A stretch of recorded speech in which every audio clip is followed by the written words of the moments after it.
So hello, I'm just looking at the plane above. They do fly over even here in Topanga. I'm back at my boulder, the boulder that I did my first YouTube video about last August. So it's an honor to be back here and share a little piece of my journey of what I'm going through right now. I have a home in Colorado Springs, and there's a renter in there who is 6 weeks past due rent. And this is my second renter that's done this, not in a row, but in the time that I've had this place. And it's not an easy thing to address, especially when you're several miles away, about a 2.5–3 hour plane ride away. But it is my opportunity to address what needs to be addressed, and then I'm here sharing what that is. So I had a renter a few years ago who was an extremely challenging renter, and I was in my fear with things. I let her in the place with some signals that were saying she was not the person, because but I overruled those intuitions due to my own fear about money. And it took me her being 6 months past rent, finally getting her out of there, and a lot of headaches in between. The second or third time I put the eviction note on her door, had it put on her door, I finally got to the point shortly after a motorcycle accident I had that there was no more room for this. So this time coming around, I'm not waiting so long. It's about 6 weeks in, and I'm ready to, well, I've already put an eviction notice on this person's door. That is the home of mine. But it's hard, you know. A lot of things come up in the archetypes within us, you know, the person who wants to be the good guy for everyone and not rock the boat, the other side who just feels like the victim and wants to do anything I possibly can to get her out of there and get her to pay what's due me, you know, and then all these things in between of but the one that I'm choosing to empower, and the one that I'm choosing to move from, is the master within me, the awakened phoenix within me.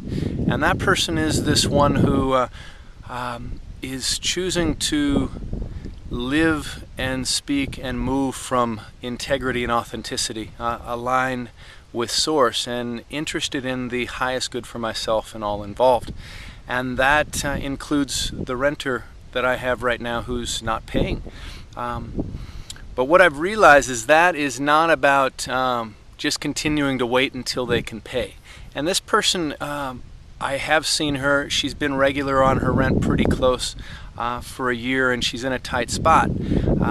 Yet she's not responding to my emails, and she's not making any attempt to send me any form of payment to really get this in alignment, or on a payment plan. So I've come to the conclusion in the knowing that it's not my responsibility to continue to house somebody who's not willing to do an equal exchange and commune and commit to their agreements, even in these challenging times, to be able to communicate clearly and see what they do communicate through.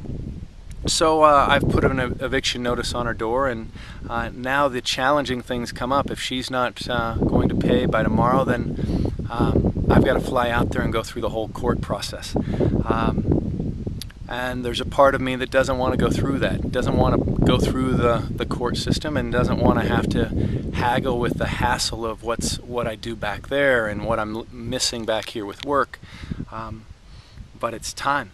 And you know, the spiritual piece of this, coming around to that, my intention, I've come to, is to really move in life with honesty and integrity, and from my heart center, from my truth, and aligning that with the universal law of truth.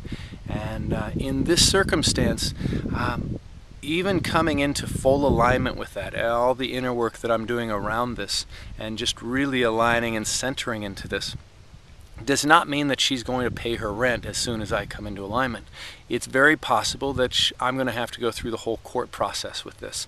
And the the lesson that I've learned is not to come into harmony and alignment with myself and with spirit so I can get what I want. It's to be in harmony and alignment with self and spirit, so whatever happens, I'm still in harmony and alignment within self and with spirit.